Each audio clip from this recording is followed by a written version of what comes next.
नमस्कार, आप देख रहे हैं द हिंद 24 न्यूज और मैं हूं आपके साथ साक्षी। आइए नजर डालते हैं आज की बड़ी खबरों की ओर। कामरेज तालुका में एक बार फिर नकली प्रोडक्ट का गोदाम पकड़ा गया। कामरेज के नवागांव स्थित इंडस्ट्रीज में नकली शैम्पू का बड़ा जखीरा संग्रहित किया गया था। कम गुणवत्ता वाले शैम्पू बनाकर बोतलों में पैक कर उनके ऊपर हेड एंड शोल्डर कंपनी से मिलते जुलते स्टिकर चिपका दिए जाते थे। हेड एंड शोल्डर कंपनी के कर्मचारी और कामरेज पुलिस ने मिलकर मारा छापा। नकली शैम्पू फ्लिपकार्ट पर ऑनलाइन बेचे जा रहे थे। फ्लिपकार्ट पर माल रिजेक्ट होते ही सारा स्टॉक कामरेज के नवागांव स्थित गोदाम में संग्रहित कर दिया गया था। धोखेबाज युवक ये सारा नकली माल होलसेल व्यापारी को थमाने की फिराक में था। सूरत शहर में कुछ महीने पहले नकली प्रोडक्ट बनाए गए थे। पुलिस ने युवक को गिरफ्तार कर 49 लाख रुपए का माल जब्त किया। फिलहाल कामरेज पुलिस ये जांच कर रही थी कि और इसमें कौन कौन शामिल है। जी सर, શું નકલી પ્રોડક્ટ કરવાય? સુરત રેન્જના પોલીસ મહાનિરીક્ષક શ્રી પ્રેમવીર સિંહ સાહેબની રાહબરી હેઠળ સુરત ગ્રામ્ય જિલ્લાના નાયબ પોલીસ મહાનિરીક્ષક શ્રી હિતેશ જોઈસર સાહેબની સૂચના અને માર્ગદર્શન મુજબ સુરત ગ્રામ્ય જિલ્લામાં જે કોઈપણ પ્રકારની ગેરકાયદેસર પ્રવૃત્તિ થતી હોય તેના ઉપર અંકુશ લાવવાના ભાગરૂપે ગત તારીખ 31/7/2025ના રોજ કામરેજ પોસ્ટે ખાતે એક અરજદાર દીપકભાઈ બાબુભાઈ પટેલ કે જેઓ પોતે PNG કંપનીના ઓથોરાઇઝ પર્સન છે, જેઓ એક હકીકત જણાવેલ પોલીસને કે કામરેજ પોસ્ટે વિસ્તારમાં આવેલ નવા ગામમાં નવકાર ઇન્ડસ્ટ્રી પ્લોટ નંબર 3માં એક ગોડાઉન છે, જે ગોડાઉનમાં હેડ એન્ડ શોલ્ડર કંપનીના ડુપ્લિકેટ શેમ્પૂ બનાવતો હોવાની તથા તે શેમ્પૂ ઓનલાઈન ફ્લિપકાર્ટમાં અને રિટેલમાં વેચતો હોવાની હકીકત તેઓએ અમને જણાવેલ।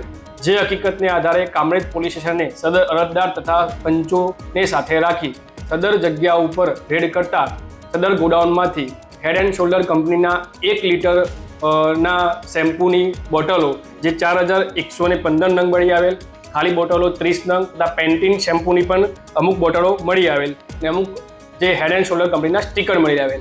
આમ કુલ્લે મળીને ટોટલ 49 લાખથી પણ વધુનો મુદ્દામાલ મળી આવેલ।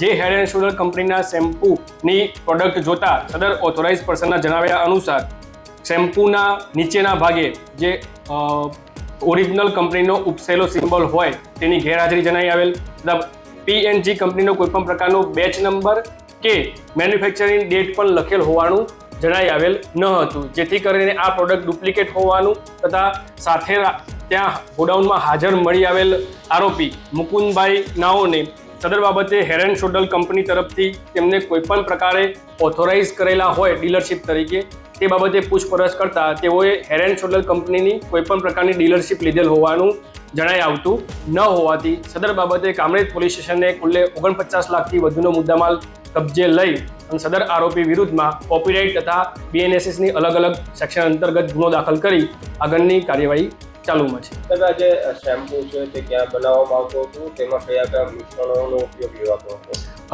આરોપીની પ્રાથમિક પૂછપરછ દરમિયાન આરોપી આશરે 1 વર્ષ પહેલા સુરત સિટીમાં સીમાડાનાકા વિસ્તારમાં કોઈ જગ્યાએ ગોડાઉન રાખી ત્યાં અલગ અલગ લૂઝ મટીરિયલ પેકિંગ કરી અને આ પ્રકારનું શેમ્પુ બનાવી જે એને ફ્લિપકાર્ટ પર વેચવાનો પ્રયત્ન કરતા ગ્રાહકોએ કમ્પ્લેન કરતા આ માલ ડુપ્લિકેટ હોવાનું તેને જણાઈ આવતા તેને છેલ્લા 1 મહિનાથી કામરેજ પોસ્ટે વિસ્તારમાં ગોડાઉન ભાડેથી રાખી અને કોઈપણ મોટો હોલસેલ ડીલર મળી આવે તો તેને વેચવા માટે થઈ અને ગોડાઉનમાં મુદ્દામાલ મૂકી રાખેલ હતો।